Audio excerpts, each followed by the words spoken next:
Viral guys, inilah sebuah video saat mengenang sejarah 1 jam sebelum tsunami Aceh.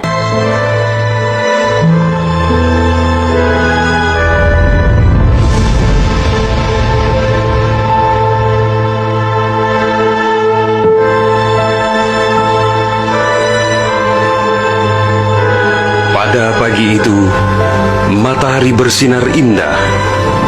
Anak manusia baru saja memulai rutinitas sehari-hari. Para nelayan berada di laut lepas. Kaum ibu sedang sibuk di dapur. Anak-anak usia sekolah menikmati hari libur. Sebagian pemuda sedang berolahraga. Sebagian lagi bersiap-siap menuju pantai untuk rekreasi. Para buruh bangunan sedang bekerja. Suasana pasar hiruk-pikuk dengan berbagai transaksi. Burung-burung baru saja meninggalkan sarang.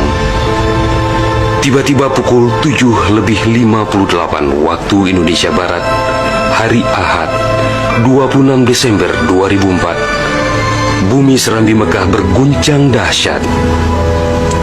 Guncangan gempa pada 8,9 skala Richter itu berlangsung puluhan menit tanpa henti. Bumi bergerak ke bawah dan ke atas, ke kiri dan ke kanan, berayun-ayun terus-menerus. Orang-orang berlari keluar rumah, berkumpul di jalan-jalan dan lapangan terbuka. Mereka seperti berada dalam tampi. Kepala terasa pusing, sehingga banyak yang terjerembab ke bumi. Suara azan Allahu Akbar berkumandang dari menara-menara masjid dan menasa. Suara zikir pun membahana di mana-mana. Jutaan mulut manusia melafazkan asma Allah dan Rasulullah secara terus-menerus. La ilaha illallah, Muhammadar Rasulullah.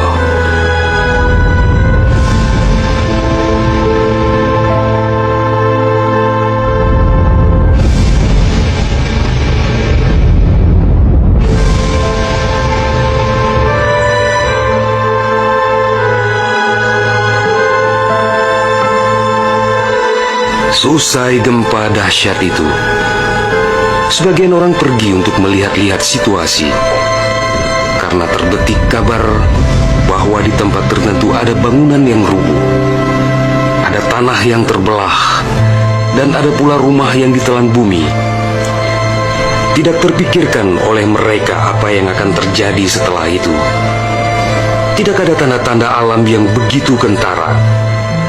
Tidak ada yang mampu menafsirkan dan menduga sebentar lagi akan terjadi bencana maha dahsyat yang meluluh lantakkan permukiman penduduk sepanjang pesisir Aceh. Tidak ada pula yang mampu menerjemahkan berbagai firasat atas pusaran nasib yang bakal menimpa tanah rencong. Juga hampir tidak ada yang memahami tanda alam manakala air laut surut beberapa ratus meter. Orang-orang di pesisir pantai tampak asyik mengumpulkan ikan yang menggelepar-gelepar. Bahkan air sungai pun mengering. Namun tidak ada yang dapat membaca tanda-tanda itu. Mereka seakan melupakan gempa yang baru berlalu.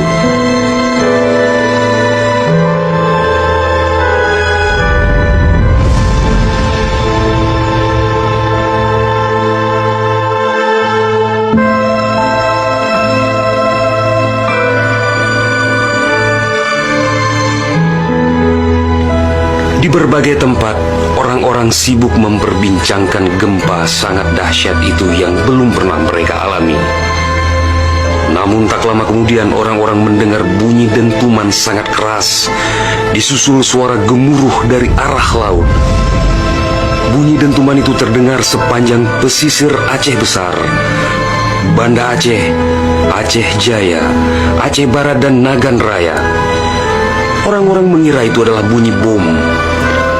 Memang sebelumnya sering terdengar bunyi bom yang menghiasi kehidupan orang Aceh ketika itu, karena Aceh dalam situasi konflik bersenjata. Orang-orang pun bertanya dalam hati, mengapa masih ada pihak yang tega berperang dalam suasana yang begitu menakutkan?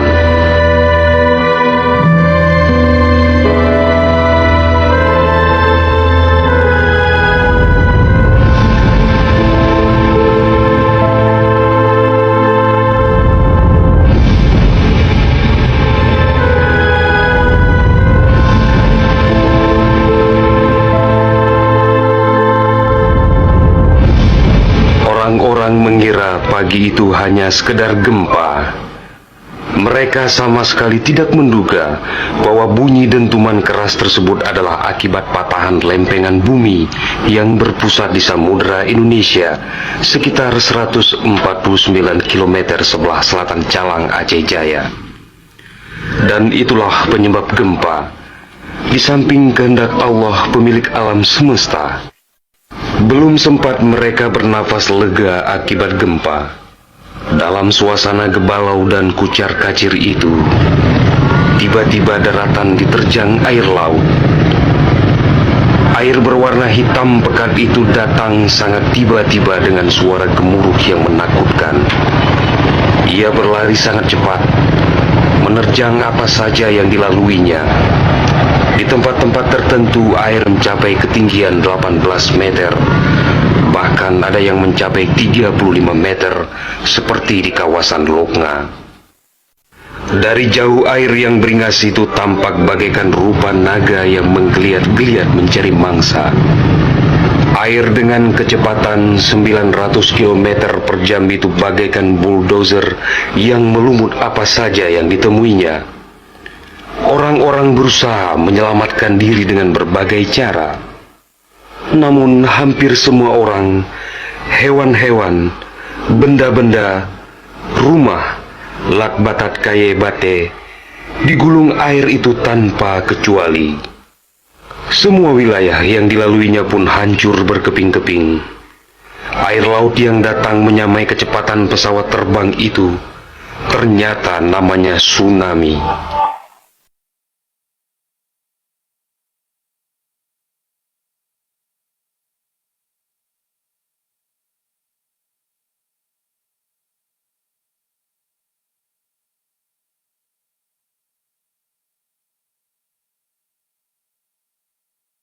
Kekuatannya memang luar biasa. Kapal apung PLN yang diparkir di perairan Ulelu, Banda Aceh, digelandang tsunami sampai 3 km ke darat. Kapal itu sekarang menjadi objek wisata tsunami. Demikian juga kapal angkut Sendalas milik PT SAI diseretnya ke atas badan jalan negara Banda Aceh melabuh di Loknga.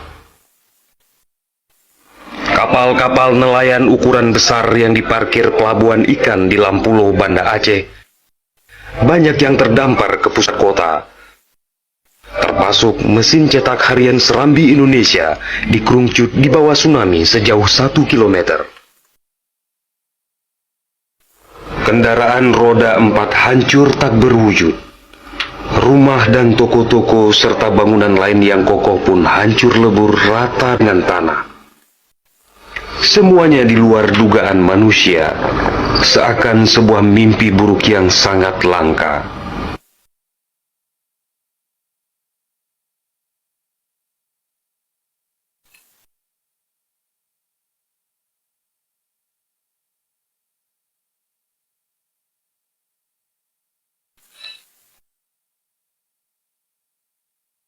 Setelah kira-kira 15 menit air laut itu beraksi, suasana pesisir Aceh pun lengang, sunyi, sepi, senyap, dan hening yang tak bisa dilukiskan dengan kata-kata.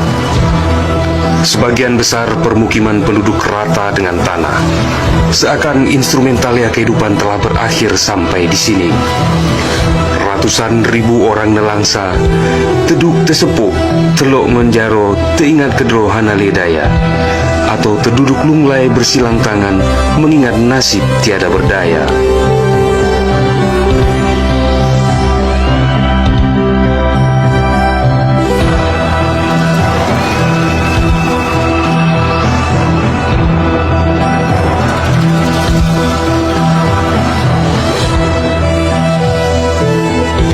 Tsunami yang diakibatkan gempa tektonik itu juga melanda Malaysia, Thailand, India, Maladewa, Sri Lanka,